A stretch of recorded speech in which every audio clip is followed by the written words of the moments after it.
Lukas pasal 2 ayat 41 sampai dengan 52. Yesus pada umur 12 tahun dalam bait Allah.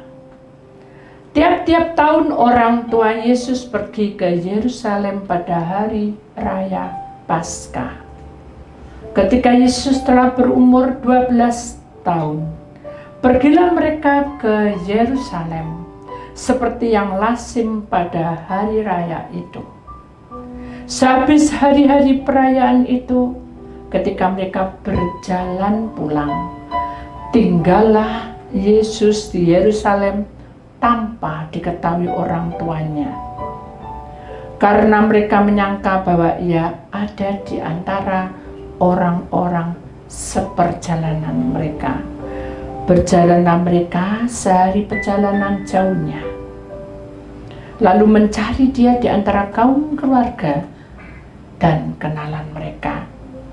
Karena mereka tidak menemukan dia, kembalilah mereka ke Yerusalem sambil terus mencari dia.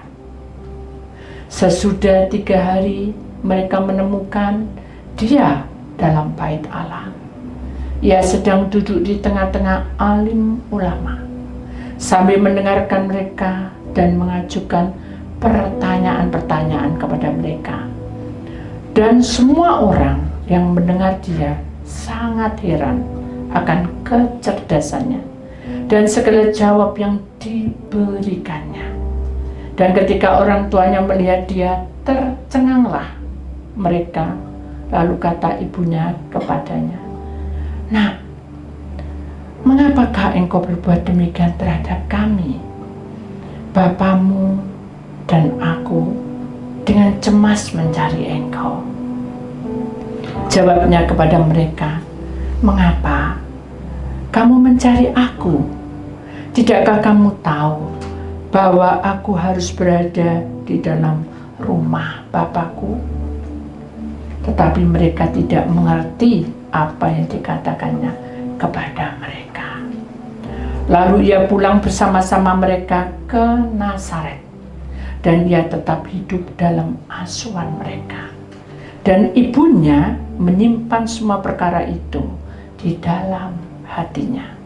Dan Yesus makin bertambah besar dan bertambah hikmatnya dan bertambah makin dikasih oleh Allah dan besarnya, dan makin hari makin dikasih oleh Allah dan manusia. Yang percaya kita sama-sama berkata, amin. Bapa, terima kasih buat anugerah yang Kau berikan di tengah-tengah kami. Karena Tuhan punya rencana indah atas hidup kami. Kuasamu bekerja, urapamu bekerja, jaminanmu bekerja. Roh Kudus memberikan kuasa atas kehidupan kami. Biarkanlah kasih setia Tuhan itu mengalir di atas hidup kami. Jaminan itu menjadi nyata di tengah-tengah kami. Urapi kami. Tiba-tiba malaikat Tuhan turun. Bacakan firman itu lagi, nak. Karena aku akan bicara di tengah-tengahnya. Siapkan hatimu, ya Tuhan. Maka sebelum kami mendengar sabda firman-Mu, dan sebelum kami masuk di dalam film mengenai tentang Yesus pada umur 12 tahun dalam bait Allah, di dalam nama Tuhan Yesus, kami tetap berdiri dan kami tetap menghargai firman Tuhan. Oleh kuasa darah Tuhan Yesus, maka kami siap Tuhan untuk mendengarkan dan siap untuk masuk di dalam firman. Dan kita akan menyaksikan film lebih dahulu sebelum firman Tuhan.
And he shall turn the hearts of the fathers to the children, and the hearts of the children to their fathers, lest I come and smite the earth with a curse.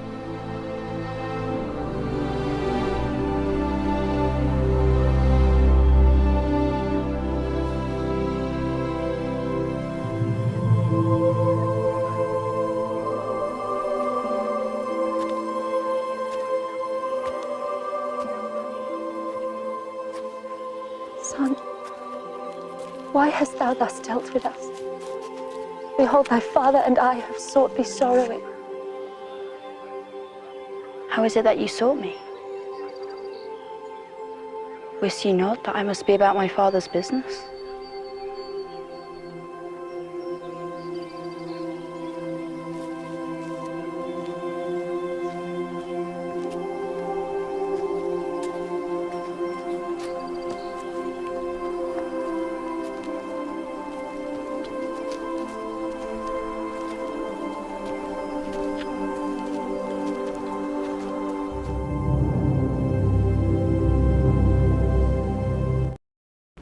Di kebelamatan Tuhan saudara,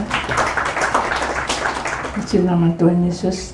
Hari ini adalah satu khotbah yang sangat indah, di mana temanya adalah pengajaran di Bait Allah. Saudara, kita bicara bukan kenyataan, tapi kita bicara adalah dunia roh.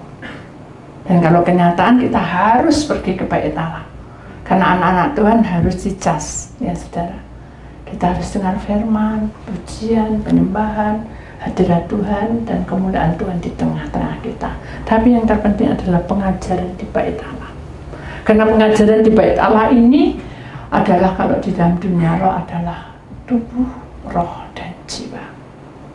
Dan kita harus tahu bahwa manusia itu terdiri dari tubuh, roh, dan jiwa. Kita harus sadar. Kenapa? Karena seperti sesuai dengan gambar ini saudara, karena saya ingin saudara bisa melukiskan, bukan membayangkannya, mengerti bahwa kalau kita punya tubuh, roh, jiwa, paket kita itu lengkap, maka kita akan bertemu dengan Tuhan Yesus, ya. Kita akan menghadap dengan para malaikatnya, bertemu dengan Bapa di surga, dan kita tahu bahwa rencana Tuhan itu pasti indah dan ya dan amin.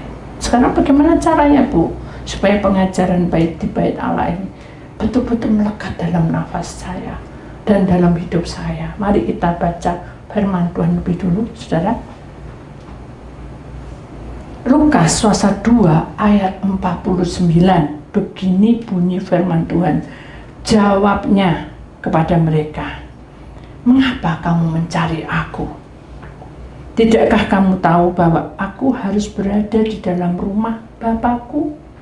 Nah, ini pertanyaan, yaitu pada waktu, kalau kita secara kasat mata, saudara, kita lihat tadi bahwa Ibu Maria, seorang ibu, dia juga tidak menginginkan anaknya hilang, ya. Jadi dia mencari 3 hari baru ketemu di Bait Suci. Disitulah dia memberikan pertanyaan, "Mengapa kamu kok kayak gini?" Kasarannya bahasa sehari-hari. Tapi Yesus menjawab, "Apa saudara, mengapa kamu mencari aku? Ya, tidakkah kamu tahu bahwa aku harus berada di dalam rumah Bapakku?" Nah, kita akan perhatikan di sini. Semua hidup kita itu lahir dari seorang ibu, betul ya? Jadi ibu itu adalah keluarga yang kita perhatikan dan kita harus mengutamakan, karena orang tua kita itu adalah yang membimbing kita. Itu secara kasat mata. Tapi kalau kita masuk di dalam dunia roh, saudara, ibu itu diumpamakan kepala imam, bapak, ya, bapak. Kalau kita di dalam dunia roh, bapak yang memperhatikan kita adalah Bapa di surga. Jadi kita tahu bahwa Tuhan atau Allah Bapa menciptakan kita. Dia punya program, setiap hidup manusia itu punya program hidup, dan program hidup itu pada akhirnya pasti indah pada waktunya. Jadi kita harus pastikan bahwa Bapa di surga itu yang menjaga kita seperti Maria itu menjagai kita sampai kita dipanggil oleh Tuhan. Kasarnya seperti itu. Jadi itu dunia roh. Jadi kita masuk di dalam urapannya, maka Bapa itu adalah sebagai pengganti orang tua kita. Bapa itu di atas segala-galanya. Dia tahu persis bagaimana keadaan kita. Kalau ibu yang melahirkan anak hilang dicari istri, dan begitu sakit dia juga kebingungan, sakit. Lebih baik jangan kamu yang sakit nak, tapi aku. Itu seorang ibu dilakukan. Apa perbedaannya? Tidak ada perbedaan, cuma yang berkuasa atas hidup dan nyawa adalah Bapa di surga. Berarti bukan peringkat tingkat, ini seimbang. Kalau seorang mama, seorang ibu itu melahirkan, dia pasti bertanggung jawab. Yesus atau Bapa di surga menurunkan manusia, dia bertanggung jawab untuk sampai pada akhir menutup mata. Karena dia sayangnya, dia menurunkan Yesus Kristus sebagai juru selamat untuk menyelamatkan kita, semua orang-orang pilihannya. Jadi seluruh dunia ini kalau bisa selamat, itu harapan seorang bapak kepada anaknya. Dan kita perhatikan gambar di sini, saudara. Mengapa di situ ada penguasa-penguasa roh yang menakutkan? Kalau kita perhatikan itu bayangan-bayangan itu setan semua, saudara. Setan semua, ya. Dan mengapa kok Bu Didi senangnya gambar setan? Tidak, karena saya ingin sekali saudara mengerti bahwa di sekeliling kita ini ada penguasa-penguasa yang akan merebut hak Bapa sebagai anaknya. Jadi kita sebagai anak Allah, kuasa kegelapan itu akan merebutnya dan berusaha menarik kita supaya kita tidak percaya kepada Bapa kita. Mari kita harus berhati-hati, saudara, bahwa jalan kita, siapa yang tahu masa depan kita? Bisa angkat tangan? Gak ada yang tahu. Siapa yang tahu 1 jam lagi? Gak ada yang tahu. Tapi kita tahu bahwa Bapa di surga yang merancang kronologi hidup kita itu pasti indah pada waktunya. Dan kita perhatikan baik-baik, mengapa kamu mencari aku? Itu ada satu bukan kiasan, saudara, undangan, saudara, bahwa kehidupan kita ini sebetulnya harus ada di bait Allah. Nah, bait Allah itu apa? Bait Allah itu adalah ketika saudara datang, kita sujud menyembah, memuliakan Tuhan, memanggil namanya, itu sudah mengundang hidup kita itu supaya kerajaan surga tinggal di dalam hidup kita. Itu bait Allah yang kekal. Kalau bait Allah di dunia adalah gereja, dan saya datang ke tempat PD-PD, itu adalah masuk di dalam bait Allah, tetapi itu fana dan itu bisa pindah-pindah, ya. Tapi kalau maksudnya tempatnya, mama di sini, habis kita pindah ke tempat lain, itu bait Allah dunia. Tapi ada yang tetap di situ seumur-umur, sampai dari kecil sampai besar, itu memang menetap. Tapi toh suatu saat kiamat akan hancur lebur juga. Kenapa? Karena penghakiman akan tiba. Tapi kalau di dalam rumah Bapa, Tuhan sudah sediakan tempat untuk kita, dan itu kekal, abadi, dan tidak bisa roboh dan tidak bisa hancur. Itu dipersembahkan kepada orang-orang pilihannya, yaitu anak-anaknya yang setia. Nah, bagaimana cara Ibu supaya saya masuk di dalam rumah Bapa, supaya saya tahu bahwa itu hak saya dan saya bisa masuk dalam bait sucinya? Seperti Tuhan Yesus waktu 12 tahun, mengapa dikatakan 12 tahun Yesus masuk di dalam bait Allah? Itu adalah pemilihan.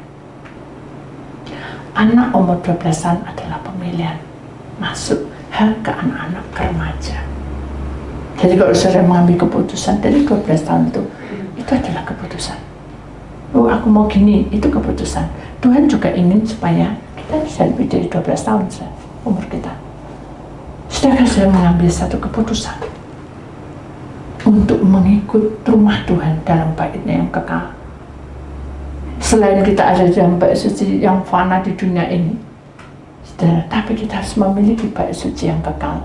Karena itu adalah sertifikat kita.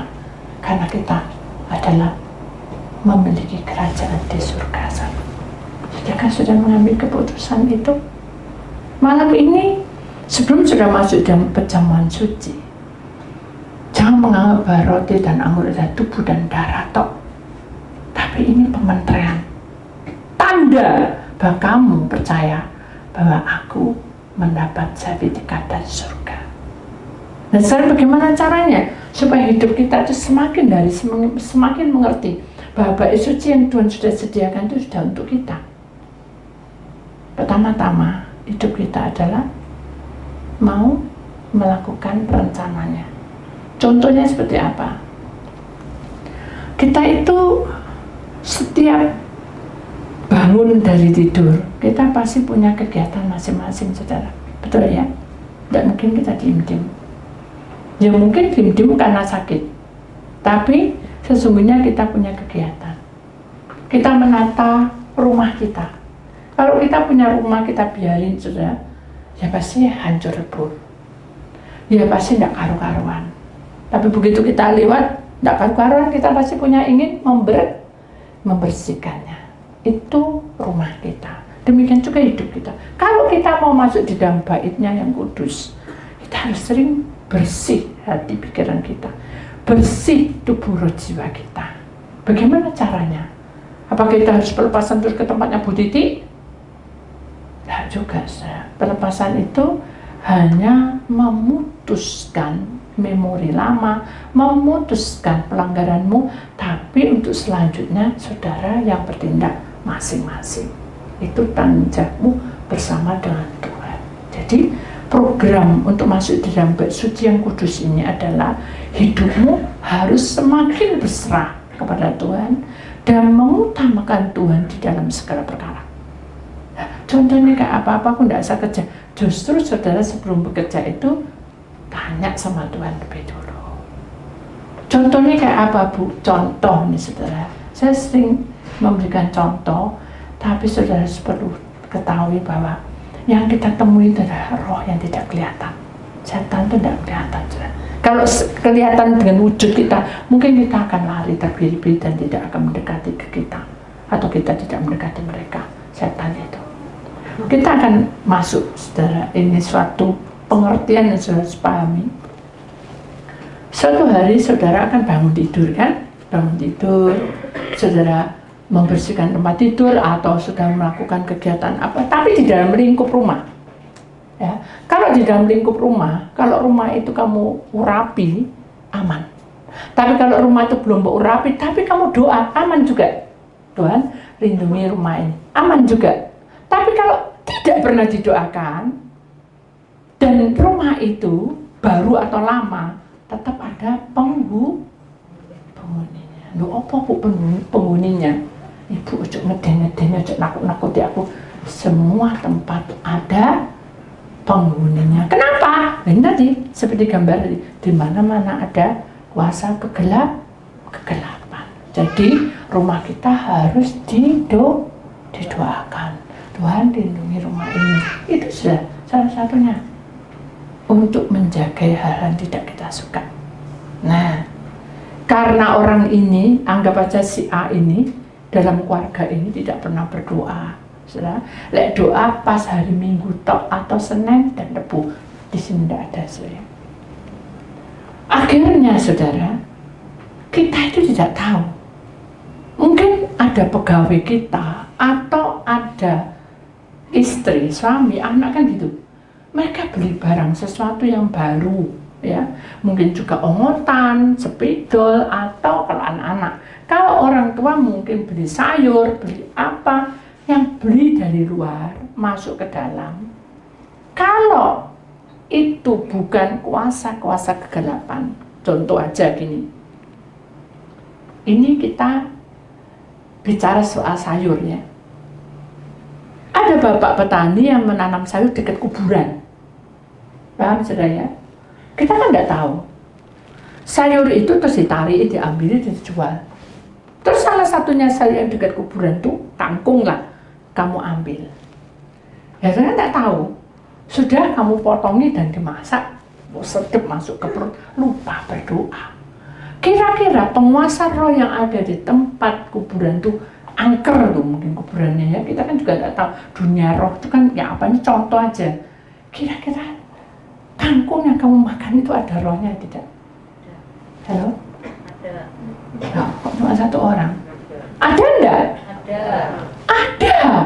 Terus mengakibatkan apa? Kesurupan? Enggak juga. Apa?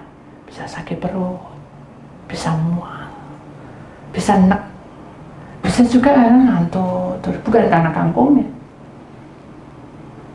Nah, itu kuasa kegelapan. Kalau kita tidak bersihkan dari rumah kita, bagaimana caranya? Dia akan mengerjai kita. Dan tidak cukup itu, kalau kita bertahan, gak apa, aku kuat. Nah, tapi yang lainnya. Ternyata kangkung itu roh setannya pemarah.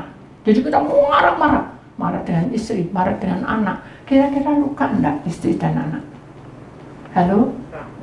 Luka. Jadi iblis itu juga ngerti, saudara, bahwa kelemahan kamu tuh apa yang membuat luka saudara, keluarga saudara. Oh, iblis itu tahu kelemahanmu apa. Oh, kamu ngedropnya bukan karena keluarga, karena keuangan yang dikejar. Jadi iblis itu ngerti.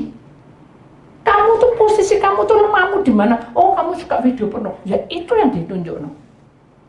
Dan iblis itu ngerti, saudara. Jadi tidak perlu mbak ajari, tidak perlu kita tutupi, semua terbuka. Kenapa?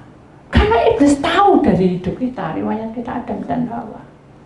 Jadi kita harus tahu bahwa di sekeliling kita penguasa roh itu kita harus bersihkan hidup kita supaya baik suci dari Allah turun mengurapi, membersihkan baik suci tubuh kita, kan tubuh kita juga baik suci yang fana. Ketika Tuhan mengurapi hidup kita, maka tubuh kita akan menjadi bersih. Jadi ada terang dari Allah. Makanya begitu kita doa, penguasa-penguasa itu akan minggir semua. Apa enggak perlu diusir? Nah, kita enggak tahu. Masa kangkung dindung diusir? Keluar pas. Jadi aneh. Karena memang enggak tahu. Itu contoh aja. Jadi kalau kita ingin seperti kata, mengapa kamu mencari aku? Tidakkah kamu tahu bahwa aku harus berada di dalam rumah Bapakku? Itu yaitu bait suci kita ini harus dibersihkan selalu. Makanya kita harus ada doa pagi ya. Kalau bisa doa siang, kalau enggak doa malam, buka sama penutup. Supaya apa? Penguasa-penguasa roh itu tidak akan mengerjai kita. Loh Bu, kalau setannya itu enggak mau pergi, Tuhan banyak cara. Bisa juga lewat hambanya. Loh, kamu kemarin tuh beli apa? Sepatu ya? Yang itu talinya merah. Kok saya tahu ya Bu Didi? Karena penguasa itu tidak bisa dengan doa tok, harus dipuasai dan diusir. Kan Tuhan bilang gitu. Guru, ini loh, aku doa orang ini kok tidak bisa kesurupan terus saya. Tuhan bilang apa? Tidak bisa kamu doa dengan cara seperti itu. Harus dengan puasa dan diusir. Nah, seperti itu. Jadi kalau bait suci yang suci dan kudus itu bukan kita sok suci, saudara, tapi kita menyerahkan hidup kita dari awal. Kita buka mata, lindungi saya Tuhan, buka jalan, berkat mengalir di tengah-tengah hidup saya. Tuhan pimpin semua, baik binatang, tumbuhan, anak, mantu, itu doakan terus. Itu supaya penguasa roh itu tidak mengganggu kita. Ya kalau bandel itu berarti harus dilepaskan. Intinya seperti itu. Nah, sekarang kita lanjutkan lagi. Mengapa penguasa roh itu selalu mengerjai kita? Mengapa Bapa di surga tidak menurunkan malaikatnya supaya merangi? Loh, Bapa siap memerangi dengan menurunkan malaikat. Hatimu bagaimana? Wah, aku gak percaya roh-roh itu. Ya sudah. Bagaimana roh itu bisa keluar? Sudah tidak percaya dengan hal seperti itu. Intinya kan seperti itu. Ada juga, kenapa Bapak tidak menurunkan dan tidak ikut campur tangan? Karena kita ini bandel. Tahu ya saudara? Kita doa dilepas, besok ulang lagi. Kita doa dilepas, besok ulang lagi. Nah, hal-hal seperti itulah iblis yang ambil alih, bukan Bapa di surga. Jadi paham saudara? Jadi pelajaran hari ini adalah kuduskan tubuhmu ini, rohmu dan jiwamu, supaya kerajaan surga turun mengurapi dan memperlengkapi kita. Bahwa tubuh yang fana itu, ya, bait suci yang fana itu harus dilengkapi dengan bait suci yang dari Allah, yang menguduskan kuasa Tuhan itu bekerja dalam hidup kita. Amin. Itu pelajaran buat kita. Bu, aku lupa suatu hari, ya toh, saya tergesa-gesa Bu, terus di jalan nyetir, apakah saya boleh berdoa? Mata Tuhan melihat apa yang kita buat, ya toh, baik yang baik, baik yang jahat. Oleh sebab itulah jangan berbuat jahat. Tuhan melihat, berarti jangan berbuat jahat itu bukan kita nyolong, mencuri, merampok, membunuh, itu jelas berdosa. Yang dinamakan berbuat jahat itu, saudara tahu diingatkan sama malaikat, ayo doa, aku repot, ayo doa, aku repot. Nah, itu dipotong terus. Sampai akhirnya setir, baru, tidak apa-apa ya Tuhan. Jadi tidak mengutamakan Tuhan. Kenapa? Karena ribut karpe dewe. Kenapa? Karena kita tidak mempersiapkan lebih dahulu. Ingat, ketika kita tidak mempersiapkan tentang kebaikan Tuhan, maka sudah tidak akan tahu seperti Ibu Maria. Begitu dia dibilangi, dia ngawal. Ditarik tangannya, ikuti. Dia tidak tahu, padahal itu sudah jelas sekali bahwa Yesus akan mengajar di bait suci. Tapi dia tidak tahu. Dia bengong aja. Kita tidak boleh bengong, saudara. Kita bengong karena, hebat, itu sudah ditolong Tuhan. Nah, kenapa kita tidak ditolong? Pasti ditolong. Permasalahannya adalah kita tidak mau ngerti. Kita itu tidak mau mengerti bahwa Tuhan sudah mengingatkan kita berulang-ulang. Kamu harus begini, kamu harus begini. Dan satu hal lagi, kita sering nasar. Tahu nasar? Janji. Wes, ini sudah selesai, aku pasti begini. Wes, ini sudah sembuh, aku begini. Ternyata tidak dilakukan. Berdosa? Ya jelas, berdosa. Itu namanya mencoba itu. Buka hatimu, saudara. Terima, sederhana sekali. Tuhan hanya menginginkan kesetiaan kita.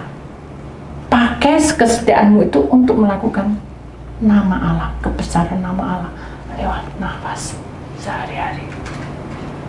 Jangan membohongi dirimu sendiri dengan kepintaranmu, dengan kemampuanmu. Ya, kalau saya mau, saudara, kemarin ini satu kesaksian. Ketika saya ada dalam perjalanan jauh, saudara, saya lagi berdoa dengan saudara saya. Kemudian saya doanya itu, mama doanya itu ke arah ke A gitu. Tapi roh saya dibawa ke B. Dan roh yang dibawa ke B itu adalah di Pulau Bali. Saya ingat bahwa pagar atau apa itu, yang kotak itu apa namanya, pagar-pagar itu, saudara, itu pernah saya ingat. Saya pernah datang, pura-pura itu pernah saya datang, dan waktu itu saya lagi pemerapan. Ya. Saya ingat dong, kok Tuhan bawa saya ke sini. Saya belum bingung saya dibawa ke sini roh saya, tiba-tiba lautan itu tinggi sekali, saat rumah-rumah. Kemudian muncullah perempuan di situ. Saya bingung, itu perempuan apa ya? Saya pikir mana ada perempuan dari ombak yang segitu besarnya tiba-tiba keluar dari situ. Ini gak mungkin, pasti roh yang tidak baik. Maksudnya roh halus, bukan manusia. Kuasa-kuasa tidak kelihatan. Benar, saudara. Semuanya hijau. Kemudian seperti kerajaan, saudara. Saya mikir, apakah saya karena gara-gara itu saya ada di suatu tempat kan? Di tempat itu kan memang ada kerajaan-kerajaan. Apa mikir itu ya? Pemandu saya pernah cerita, begini-begini, ini ada kerajaan gini. Apa itu? Tapi Tuhan bilang, tidak. Ini sungguh. Aduh, Apa yang saya lakukan Tuhan dalam hati saya? Sebenarnya saya ini berdoa sering gitu saya. Ketika saya ada di sini, kalau saya keluar tunjukin sesuatu, saya cuma bilang apa yang saya lakukan, berdoa supaya tidak terjadi apa-apa. Waduh, bahaya ya Tuhan. Tiba-tiba belum saya bilang bahaya, belum selesai mau berdoa, dari sana itu ada kayak yang mengangkat mayat itu apa ya, pendosa itu apa ya, jadi kayak tempatnya orang mayat ya. Jadi yang kayak orang rumah sakit cuma diangkat gini aja, jadi itu berjalan aja, tandu ya, seperti tandu tapi tidak ada rumah-rumahnya, jadi cuma kotak gitu aja, jalan terbang itu saudara. Dan begitu terbang, saya lihat, kok ada perempuan, bukan, lihat lagi, karena rambutnya keribu-keribu, lagi saudara. Tapi dia seperti orang menelam berselam. Waduh, makan korban itu dalam hati saya. Berdoa Tuhan, sucikan, jangan nyanyi menyembah. Tuhan suruh menyembah saya. Jadi kalau mengusir kuasa kegelapan, tidak perlu kita ngedeng-ngedeng. Ya, kita setannya keluar, tambah nempel apa sih? Karena mungkin. Jadi kita tidak perlu sampai emosi. Nyembah terus. Begitu nyembah, buyar semua itu. Jadi yang tandu tadi lepas itu. Jadi ini ngawang. Jadi yang laki-laki aja ngawang. So, saya tahunya kan dia berjalan, bukan berjalan, dibawa turun, jadi tidak sampai ke laut, jadi arah ke tepian. Saya lega, Tuhan kau baik. Jadi intinya, kalau kita hidup di dalam hidup bersama dengan Tuhan, kita tidak tahu apa yang terjadi di depan. Waktu itu kita berdoa untuk Bali semuanya baik-baik, aman-aman. Karena lempengan bumi ini sudah 1/4 itu saya keseret semua saya. Saya tinggal 3/4-nya itu, mau orang tuh lubang, banyak bencana akan terjadi. Lautan atau air-air yang di sungai itu akan naik semua. Karena orang yang dari bawah itu keluar semua ke atas. Jadi itu sudah tidak nyaman buat kita. Kenapa? Karena penguasa-penguasa itu mengejar, mengintai. Benar, dia tidak bisa langsung menangkap kita karena sudah dipatahkan kunci maut itu.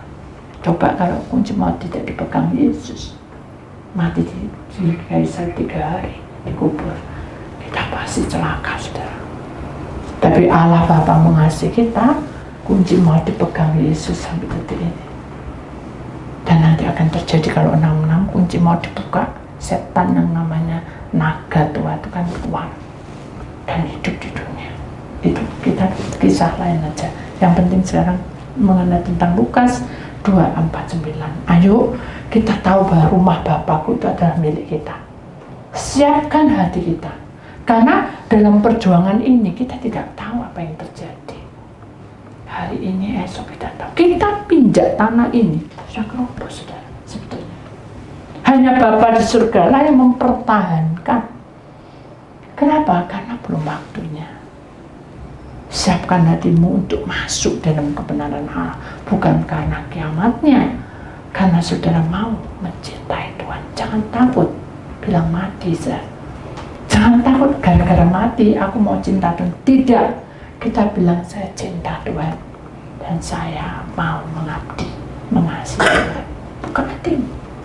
Lu bagaimana saya bekerja, Bu? Justru kamu yang bekerja itu yang diintai oleh setan.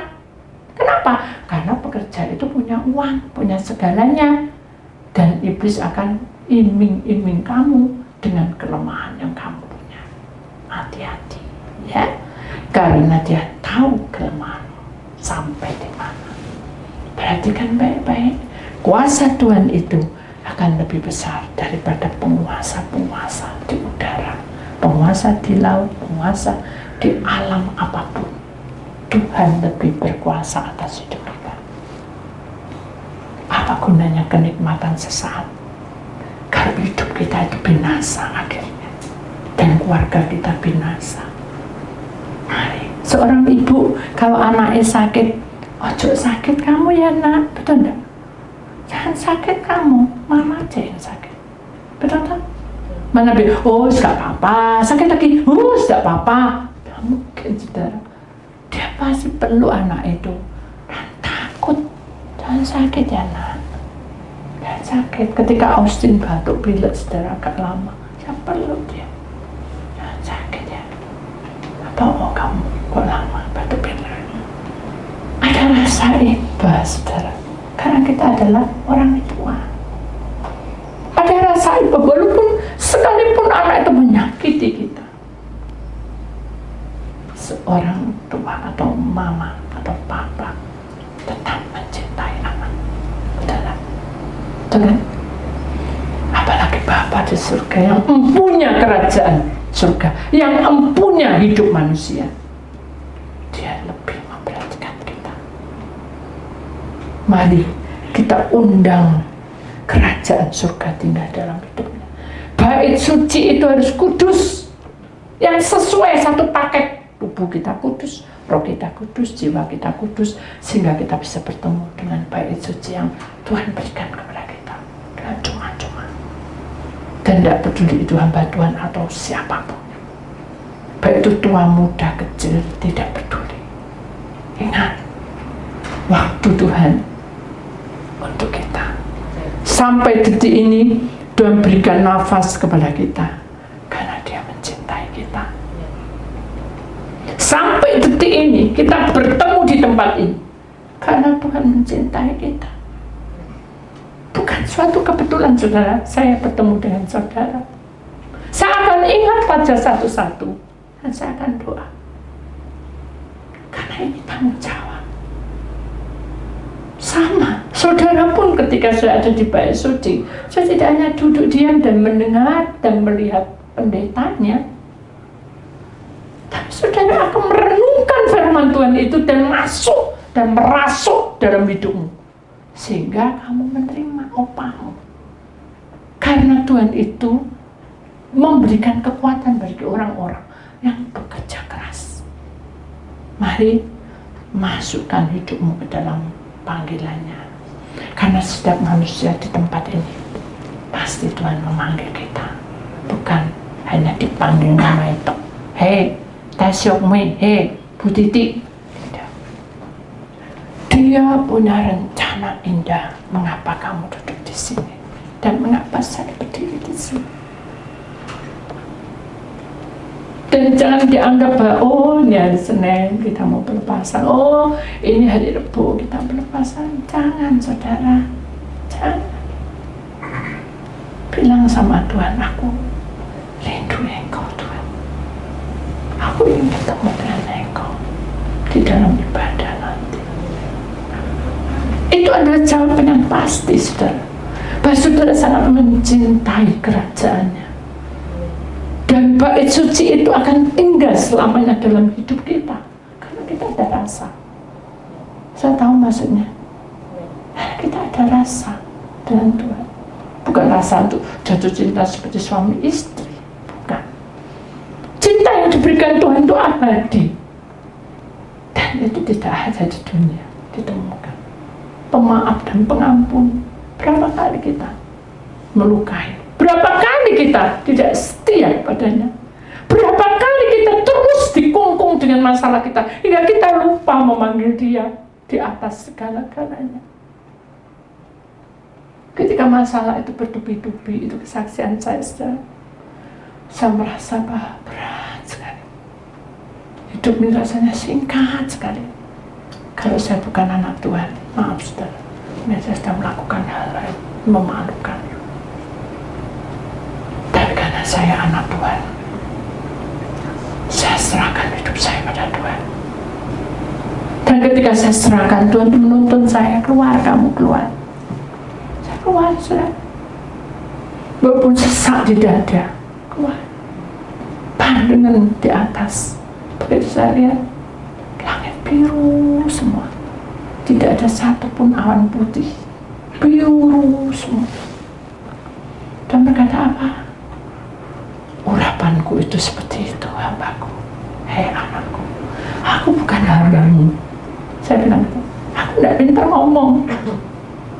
Tolong Tuhan, jangan ulang-ulang terus. Saya bilang gitu, saya bukan pendeta, saya bukan hambamu, saya ini orang anakmu aja. Saya tidak bisa ngomong. Saya kalau bicara dengan orang itu sudah tidak karu-karuan, dicapat yang pecotok. Tak bisa. Tapi Tuhan selalu bilang, kamu adalah hambaku. Ya, bentangan langit itu biru. Apa yang kamu rasakan? Aman dan nyaman. Kenapa? Dia tanya, kenapa? Tidak tahu. Pokoknya aku merasa aman dan nyaman. Bukan karena saya suka pemandangan, bukan. Urapan Tuhan itu lebih dari indahnya pemandangan. Dan itu menyentuh hati sampai kita kuat. Dan saat Tuhan menunjukkan awan yang biru itu, mengapa kamu merasa nyaman, hambaku? Gak tahu. Saya merasa nyaman aja. Ya udah, tak singkap no. Kan gitu. Buka sama Tuhan. Jadi mata rohani dibuka. Hah? Kaget saya, saudara. Ternyata langit yang biru itu udah para malaikat beraksa-raksa. Dari yang memegang kecapi, trompet, terus harmoni, semua alat-alat itu ada semua. Cuma saya tidak tahu apa alatnya. Lalu berkumandang, saudara. Hosana, haleluya, indah. Saya bisa menitikan air mata. Pemandangan ini saya baru tahu, Tuhan. Mengapa kamu merasa nyaman? Karena hadirat Tuhan turun. Nah itu bedanya. Kalau kita berdoa, kita merasa nyaman, itu hadirat Tuhan turun. Dan hadirat Tuhan turun itu bukan menyerupai apa-apa, tapi kalau Tuhan izinkan malaikat ada di kiri kanan dan mengelilingi kamu, itu pasti. Ketika hadirat Tuhan turun, pasti ada kuasa Tuhan yang menjamah kamu, sehingga semuanya itu menjadi nyata. Kamu merasakan indah. Pernah tidak sudah seperti itu? Pernah sekali, sangat sering katanya gitu. Ya bagus. Terus itu adalah penanamannya. Sekarang buahnya apa? Tapi aku suka meso. Loh, suka apa sih? Meso. Loh, apa meso itu? Peso? Bukan.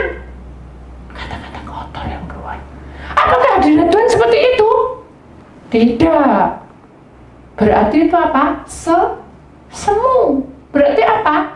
Khayalanmu. Nah, itu yang bedanya di situ, saudara. Kalau kamu menerima hadirat Tuhan, kamu merasa nyaman, itu akan ada buahnya.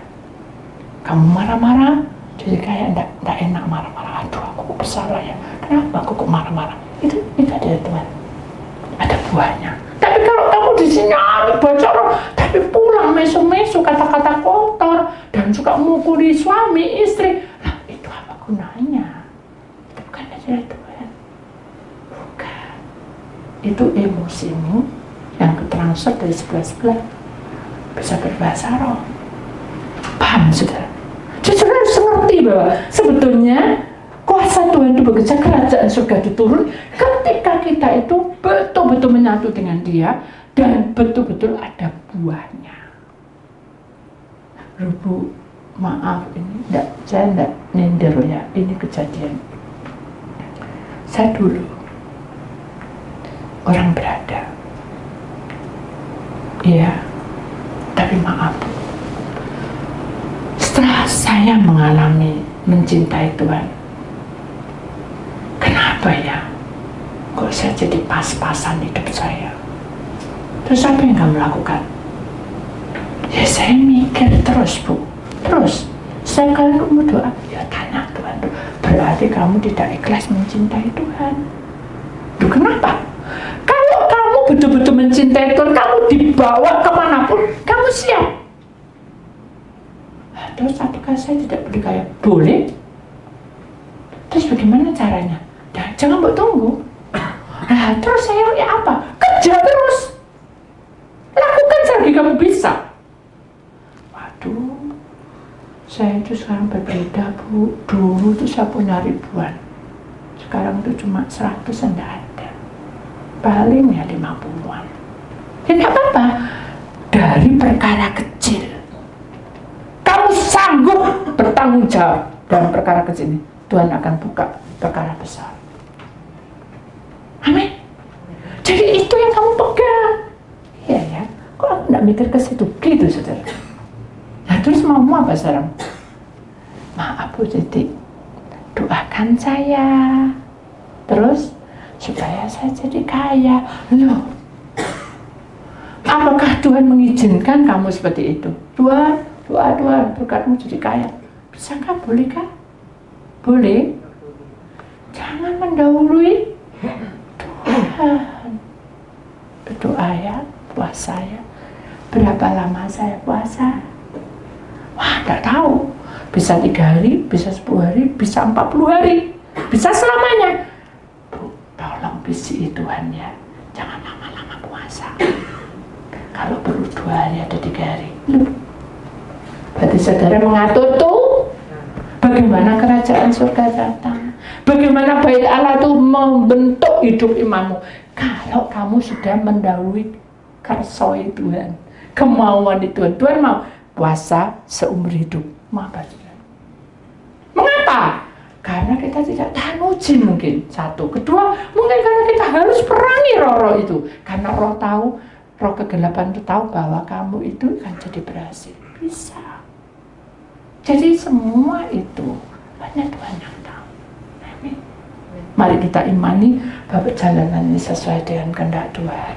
Dan jangan kita bingung karena rencana Tuhan itu pasti diberikan kepada kita saat kita mau melakukannya. Amin. Kemudian kita lihat ayat yang kedua, saudara, Lukas pasal 2 ayat 52.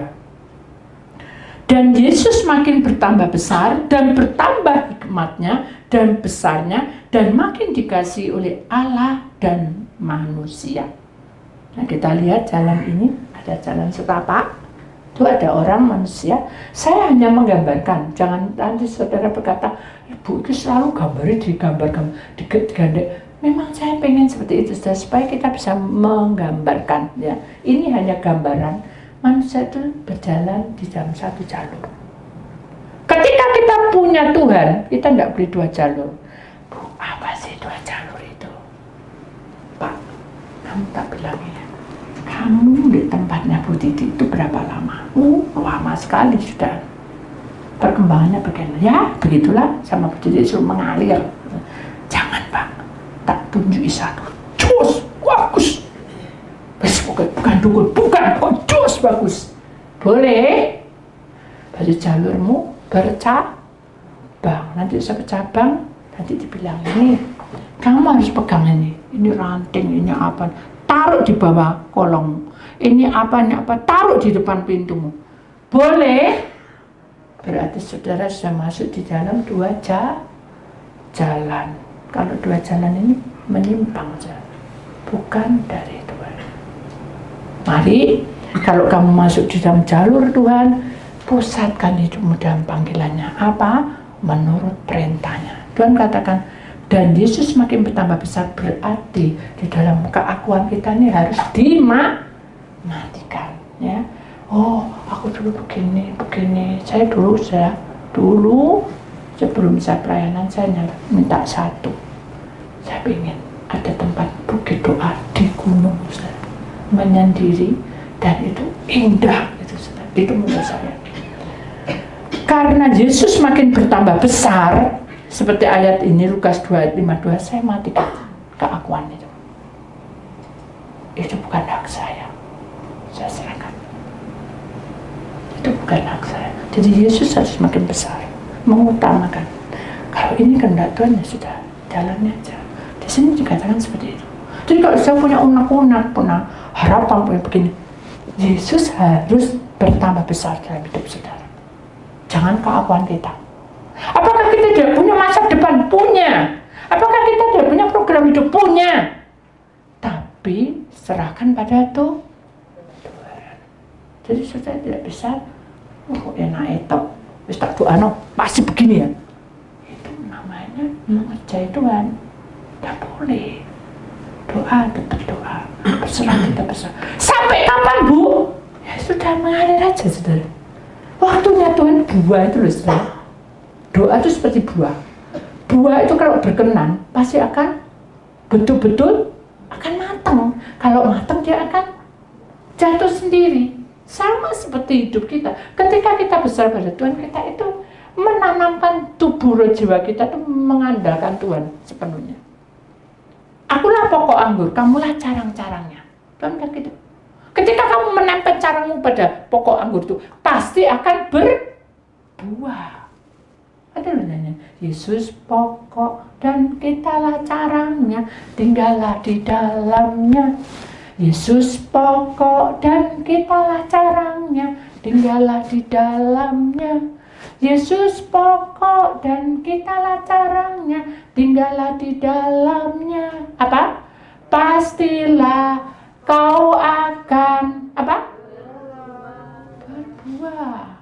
Loh, itu firman, bukan karangan saya. Jadi itu sudah jelas sekali bahwa Yesus harus bertambah besar dalam hidup kita. Jangan kita keakuan kita yang maju dulu. Sisihkan, Tuhan nanti akan berikan. Itu waktunya diberi. Amin. Kemudian Yesus kata bertambah hikmat dan besar. Apa maksudnya hikmat dan besar? Ketika kita punya masalah, sudah kok gini tuh gini, wah sumpah sudah. Begitu sudah selesai lalu kita bisa senyum sendiri. Pernah tidak saya seperti itu? Oh, ternyata Tuhan izinkan saya begini karena saya supaya begini. Pernah tidak saya seperti itu? Pernah tidak? Terus kita bilang ajaib Tuhan, betul tidak? Iya dong. Kalau kita tidak tahu hasilnya, saudara, mungkin kita masih bingung. Tapi begitu kita tahu hikmatnya dari surga itu mengingatkan kita. Nih, ketika saya berfirman gini ya, bawa firman, saya nggak ngerti loh saudara. Belas saya nggak baca catatan ini. Belas, nggak tahu. Tapi ketika saya malam mendengarkan, saya bisa menangis saudara. Tuhan ajaib. Dia pakai di David percaya untuk berkorban. Saya menangis karena saya tidak mampu. Demikian juga hidup kita saudara. Hikmat dan bertambah besar itu ketika kita tidak mampu diserahkan semua, Tuhan yang berkarya. Tuhan akan menuntun kita. Dia tidak akan mempermalukan hidup kita. Walaupun kata orang begini, kata orang begitu, begini, biar kita serahkan sama Tuhan. Memang tidak mudah, karena kita harus meneteskan air mata di hadapan Tuhan. Sering saudara. Tapi ingat, hikmat itu akan menyertai kita. Saya berkhotbah di sini, Tuhan yang atur semuanya. Saat malam saya mendengarkan, saya tidak mampu ulang lagi karena itu terlalu sulit buat saya. Itu contoh saudara tentang kerohanian, apalagi tentang kehidupanmu dalam pekerjaan. Tuhan lebih mengerti dan tahu bahwa kamu harus bertambah-tambah, dan kamu harus mengerti bahwa pekerjaan yang kamu alami dan hidup yang kamu alami tidak akan lebih dari kemampuan. Tuhan tuh tahu menata. Ini berkat untukmu. Tahan dulu, ini berkat untukmu. Gitu saja. Sama seperti saya saat ini sedang berkorban. Demikian juga dikatakan, dan makin dikasih oleh Allah dan manusia. Allah melihat kita setia, Allah makin sayang. Manusia juga makin datang berbondong-bondong karena mencari kebenaran Allah. Tidak ada di dunia. Orang akan kagum dengan kamu, tapi jangan sombong. Datang aku dilihatin orang. Bukan. Kita sadar bahwa kita tidak ada artinya apa-apa. Dia pakai kita untuk menangkan jiwa, untuk menangkan keluarga. Intinya kan seperti itu, saudara. Mengapa jalan ini lurus? Tidak boleh bercabang-cabang. Dan di jalan lurus itu ada salib terang. Di balik salib, semua orang yang mengikut Yesus harus melewati salib. Dan salib itu adalah terang. Di balik penderitaan itu, salib itu di baliknya ada kemenangan menanti kamu. Amin. Mari kita imani bahwa para malaikat dan kuasa-kuasa yang dari terang itu tidak akan tutup mata, diam, tapi dia akan mengurapi kita, menjaga kita. Terang itu membawa kita menuju kebenaran dan hidup. Amin. Mari kita imani, saudara, karena tangan Tuhan sanggup menjamah kita dan mengubah kita. Amin. Ada seorang yang sakit parah, saudara. Vonis dokter adalah kamu mati dalam 2 hari.